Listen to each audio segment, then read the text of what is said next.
Hello and welcome everyone to the Maine Event this week. I'm Meeta Sahni and I'm really pleased to be joined by our director of the company and head of recruitment, Faye Pooke. Hi, Faye. Hi there. Good to have you on this side of the video, if you like. Let's make a change. Well, it's a topic which is right down your street. We were just talking about the fact that it's going to be 20 years this April that you have been in recruitment. Yeah, clearly I'm not old enough to have that many years in recruitment. Faye, I would love to, for everyone, as people are joining and we're just setting up the room, I'm going to do a bit of housekeeping. But before I do that, it would be really good for you to just tell us a little bit about your background and why you are, as head of our recruitment team at the Maine Group, an expert on what's going on out there at the moment. Wow. Okay. So I started in recruitment back in 2002 as a little resourcer back in the day. Spent a large portion of my career actually within the charity and not-for-profit sector. But a large portion of it actually doing the 360 role myself, probably about 15 years, 10 to 15 years purely in the kind of recruitment field myself. At about that 10-year point, I probably started managing and taking on board, delivering, developing teams and really supporting the wider recruitment management part of the role.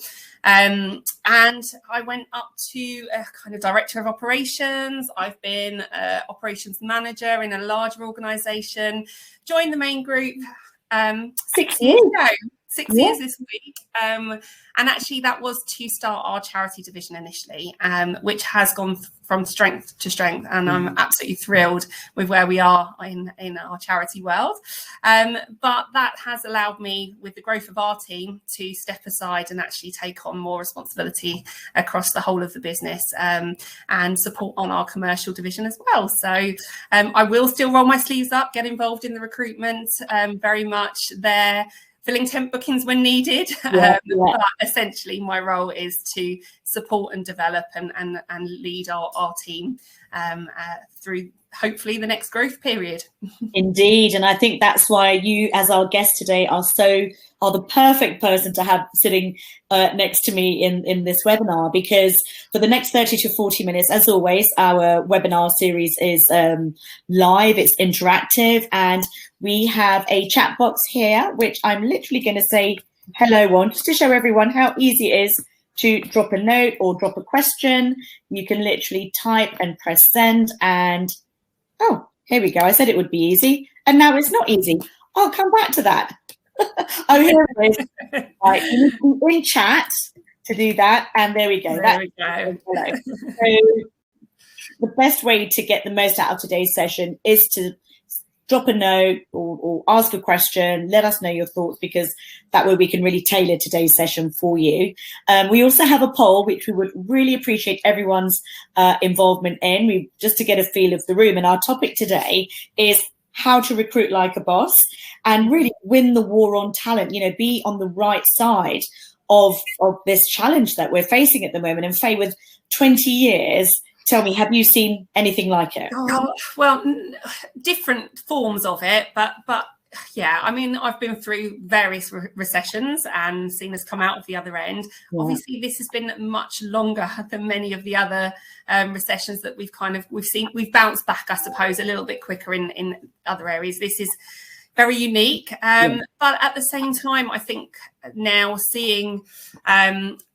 Now, in comparison to where we were 6 months ago, even, things have changed. It feels like we're getting normality back, which is a real delight. Yes, there are issues. There's still candidate shortages and God knows what else going on. But people are starting to regain confidence in actually their recruitment path and going down the recruitment path again, which is great. Yeah, good.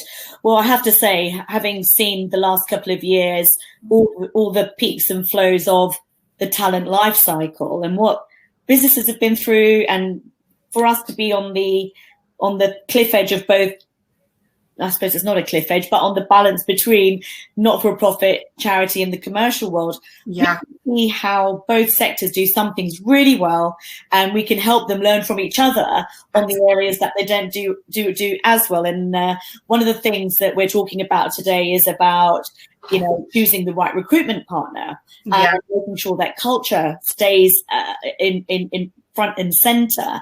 And, you know, all of these things, you know, the not-for-profit sector are really good at talking about their why and their culture and immediately attract people because of that. But sometimes the commercial world aren't quite as clear in talking about their why, and therefore don't always attract the right people. So Faye and I are going to cover a few different areas today, which I'll go into more detail. But the poll is asking, what is your biggest challenge in the recruitment life cycle currently? So the first area obviously is attracting the right talent, the right candidates. So whether that's advertising, networking, going to people that used to work for you, you know, asking friends of friends, asking people in your business to be ambassadors, getting enough people through the door, because that certainly has shifted, I think, and we've got 50% of the votes on that at the moment.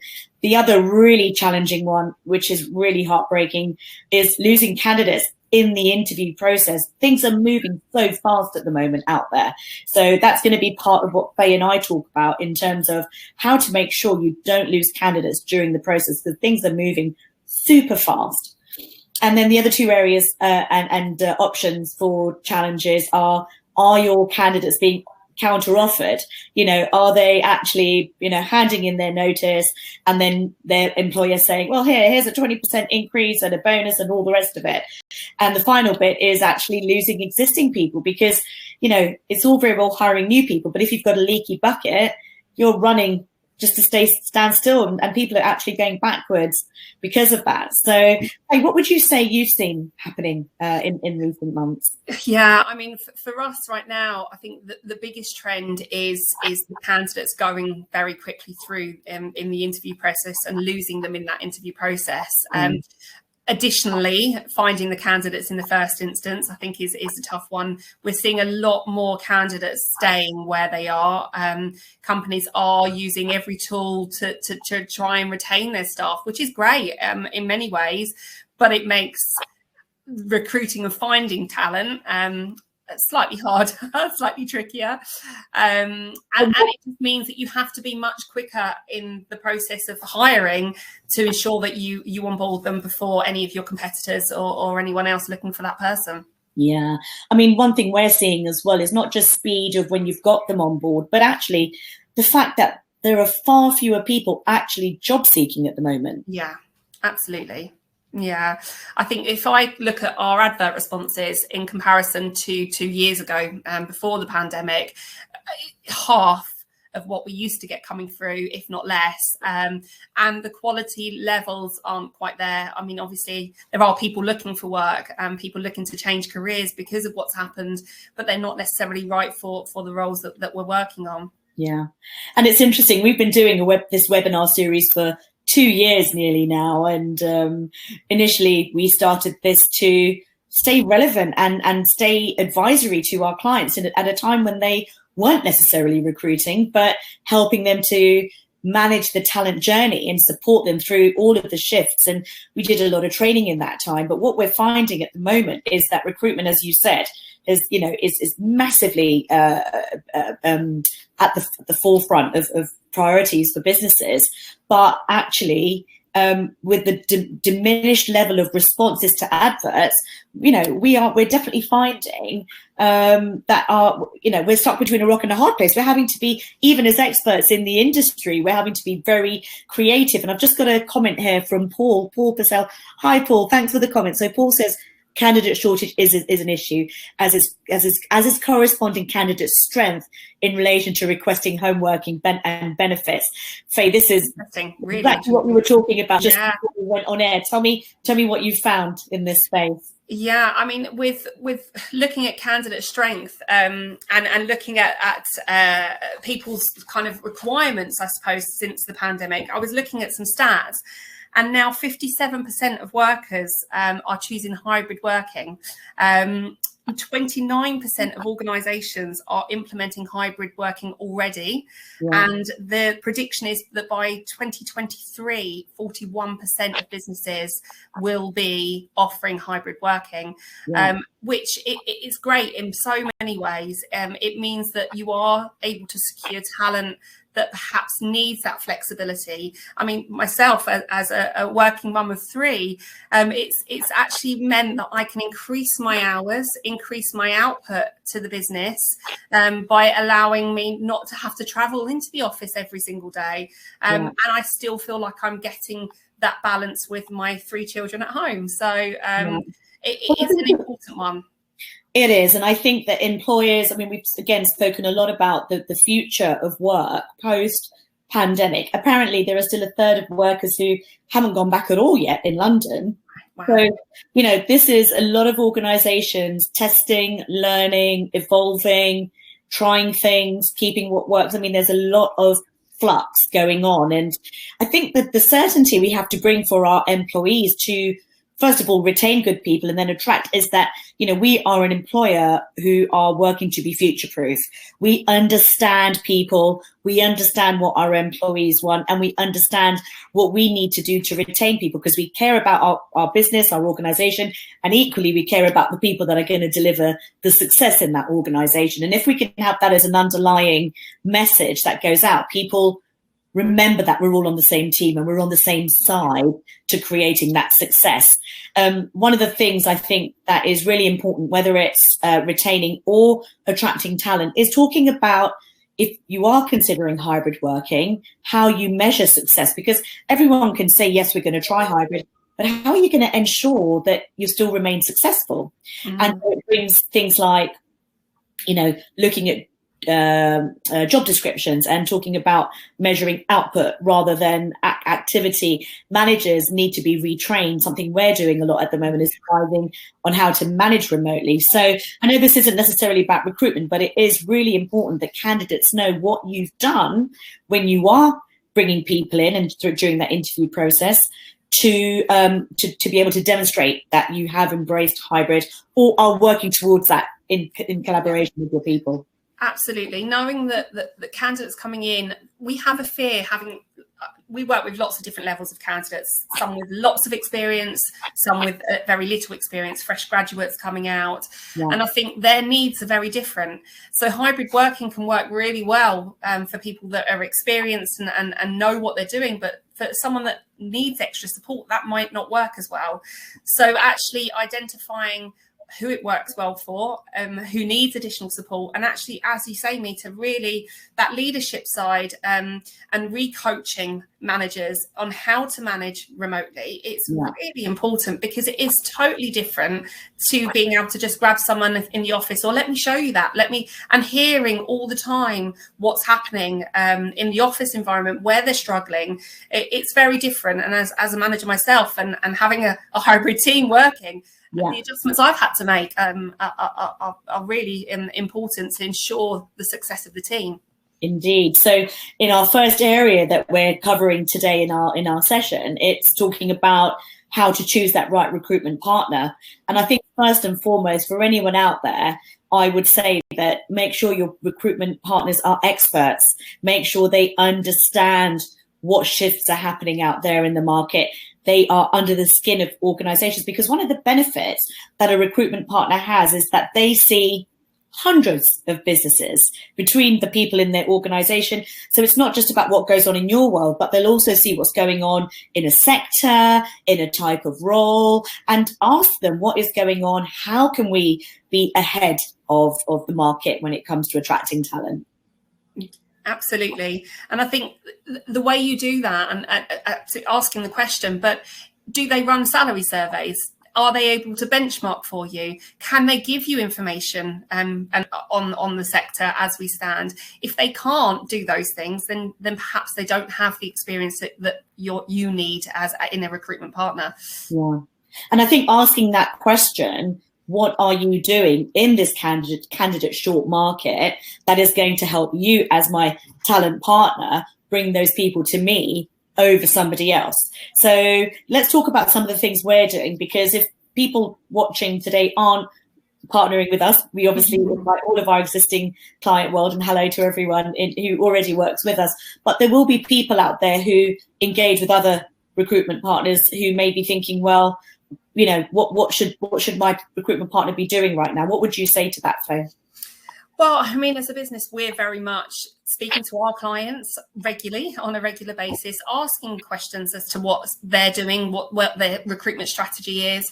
We're constantly reviewing the advert responses that we get, the salary expectations that candidates are looking at. We're constantly reviewing that information. I mean, I'm pulling data off all of the time to see what shifts we're seeing within the sector. Yeah. We do a lot of research ourselves in terms of out on the various sites, LinkedIn, looking at the market as a whole. We also look at our industry leaders ourselves to look at where the shifts are within sort of temporary recruitment or permanent recruitment, whatever it might be.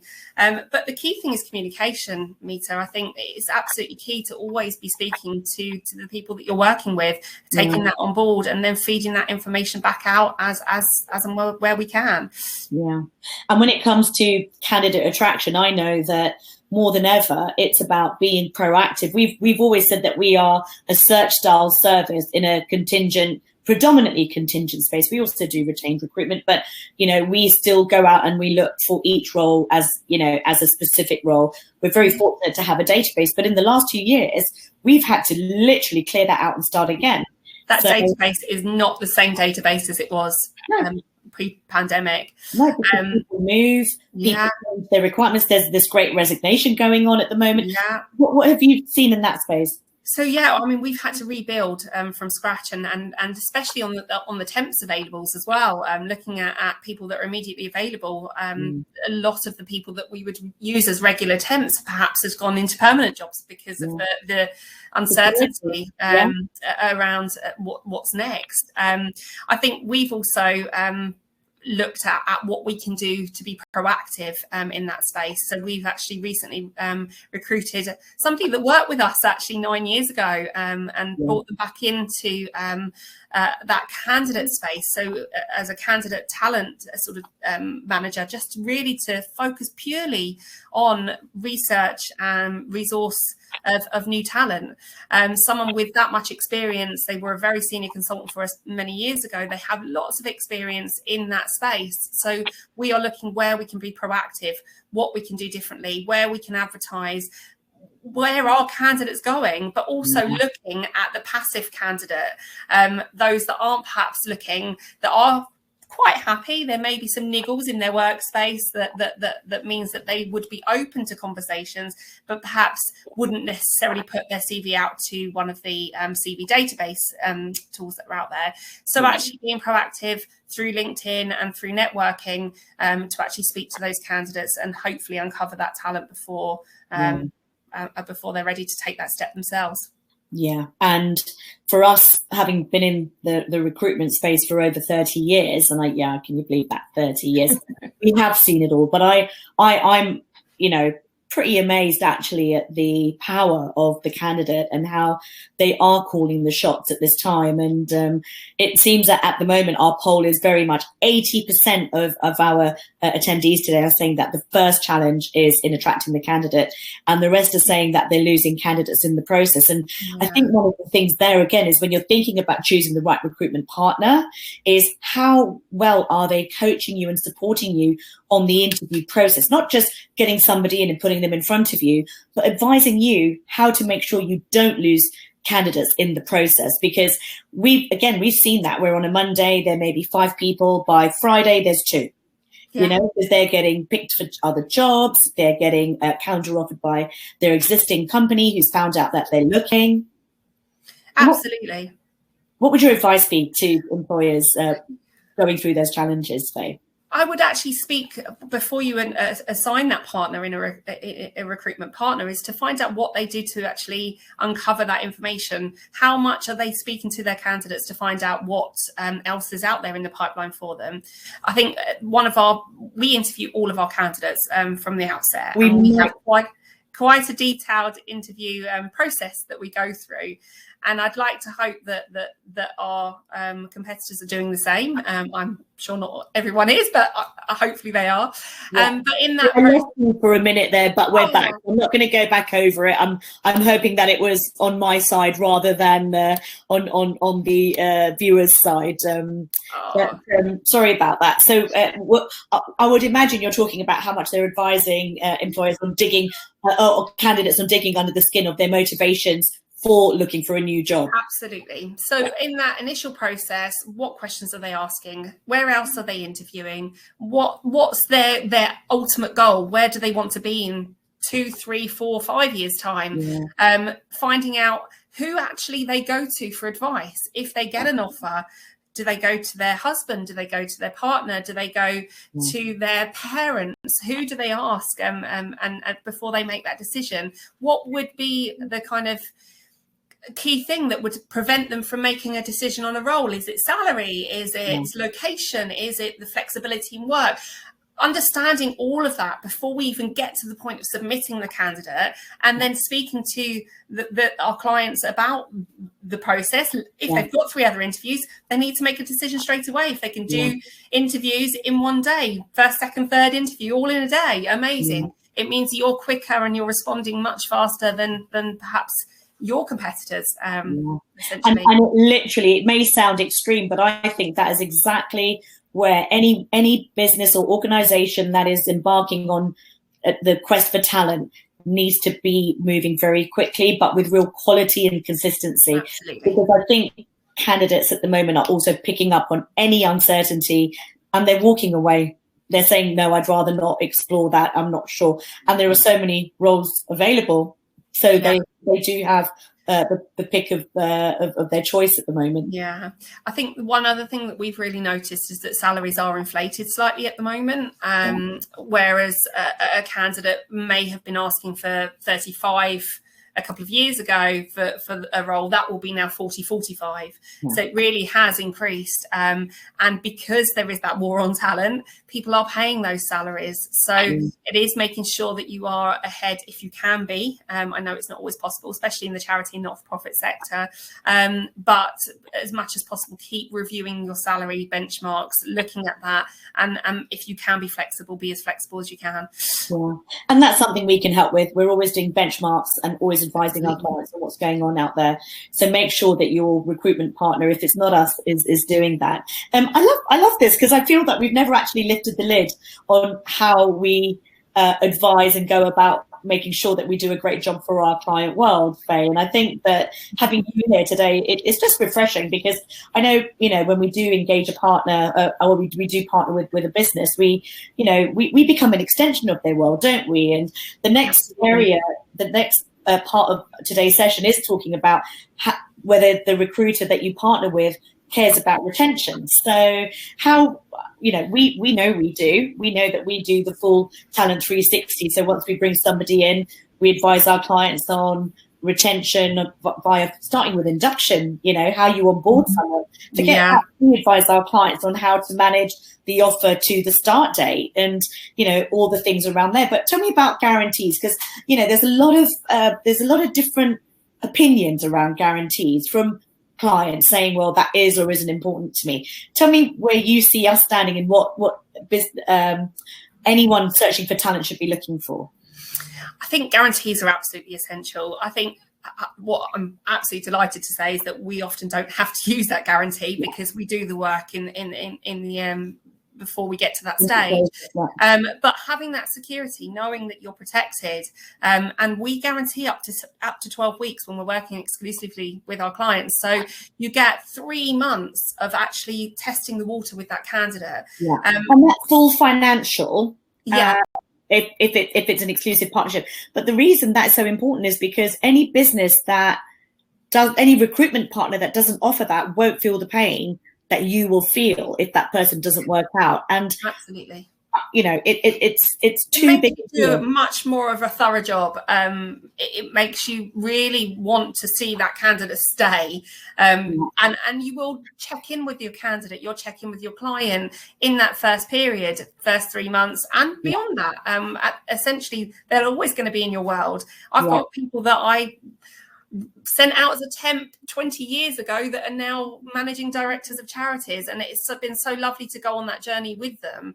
And I think it's key to find a partner that is passionate about going on that journey with them, because I think that really helps for you to retain your staff as well.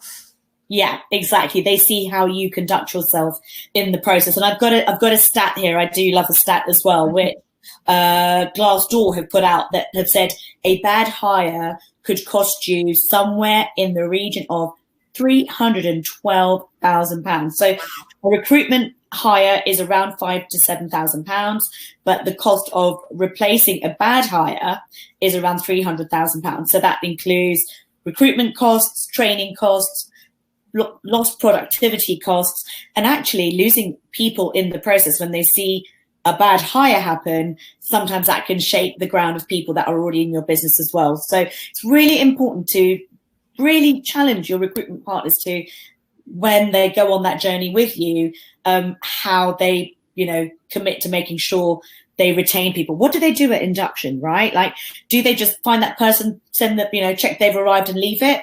Or are they there to guide you and advise you on those first 100 days? So that's something we do. We've got a 100-day training session, and we also advise our clients on what to look for.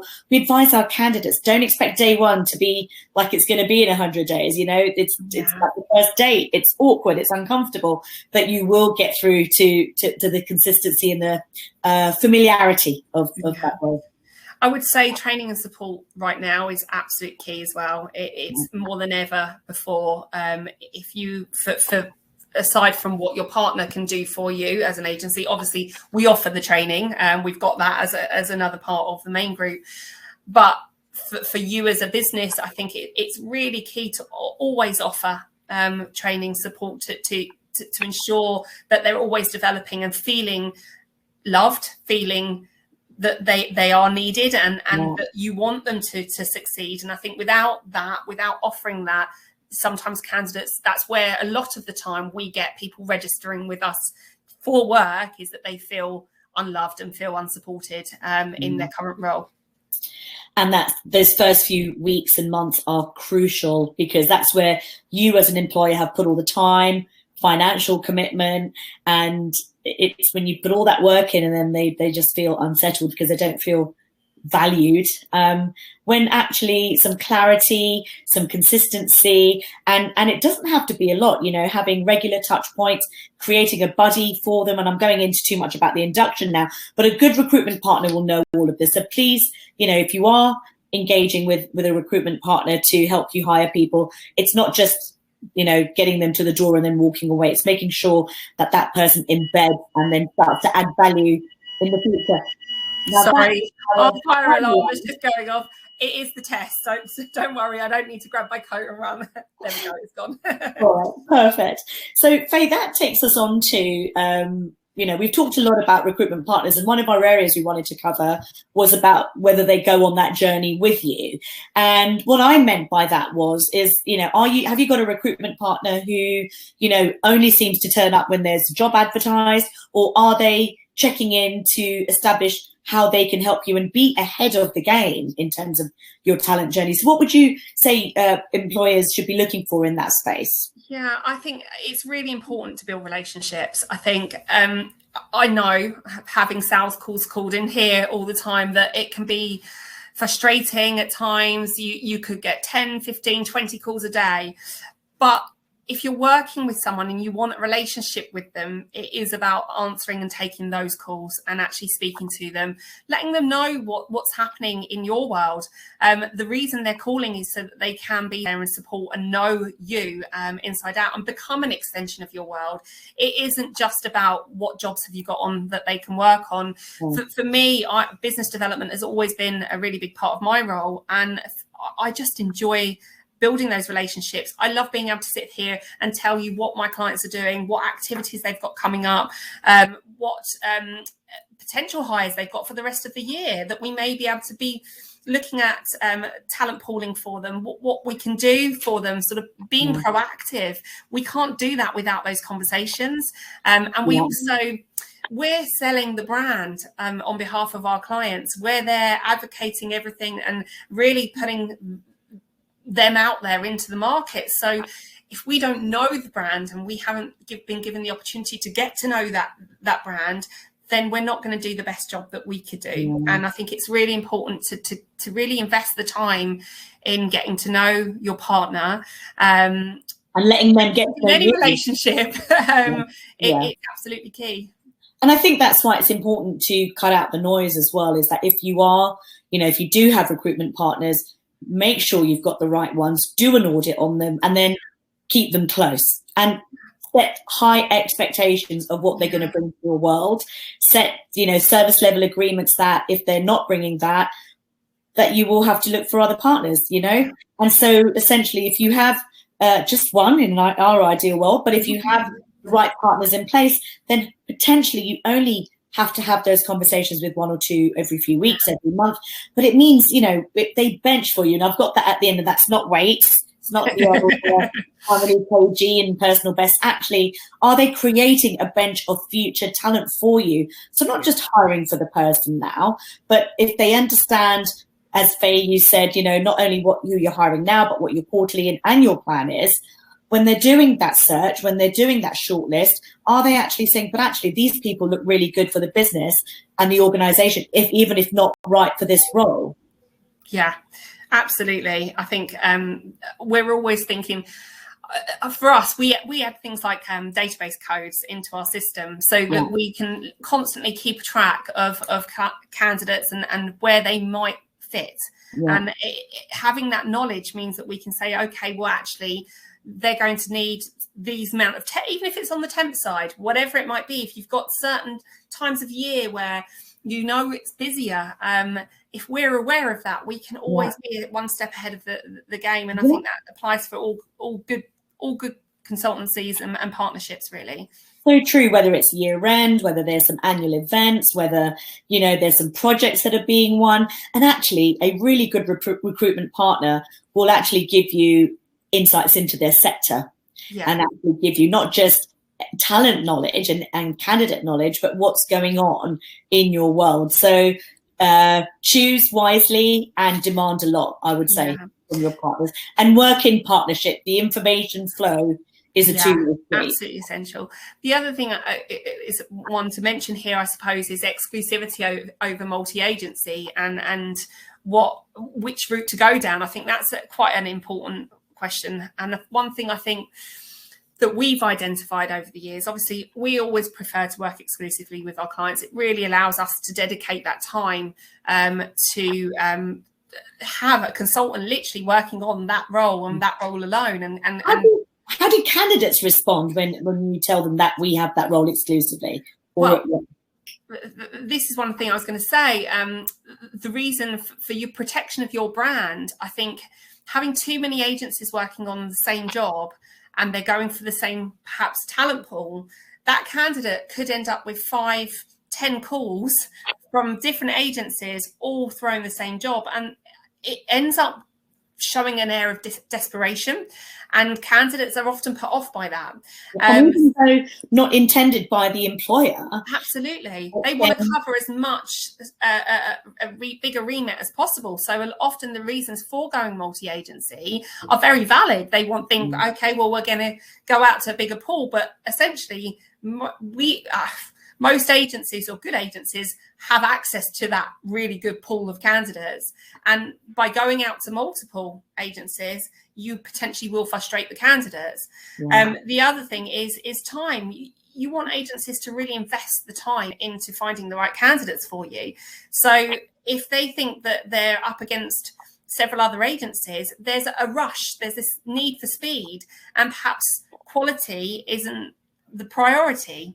Now that can cause issues, obviously. I think it's really important to give them the time to and actually say to them, okay, here we go, here is a period of time. Even if you say a week, 2 weeks of exclusivity, it gives them the time to actually go out and come back. And if they can't do it, and if they're not reporting back to you that they can't find the right candidates, again, that's a real red flag for me. That communication line should come both ways. And if they can't do the job, they should be letting you know as soon as possible. Yeah, I think that's really important, and that honesty and transparency in the process is so key. Our cornerstones. Exactly, very true.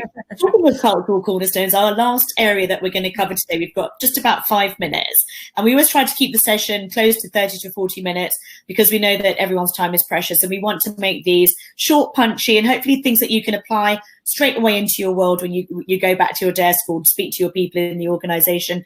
But Faye, before we get on to the final area, which is about how to retain company culture, I just wanted to say to everyone, if you haven't had a chance to vote on the poll, please do. I'll end the poll and you'll get to see the results as well. But it would be a really good. It would be really helpful to know what challenges you're facing out there at the moment.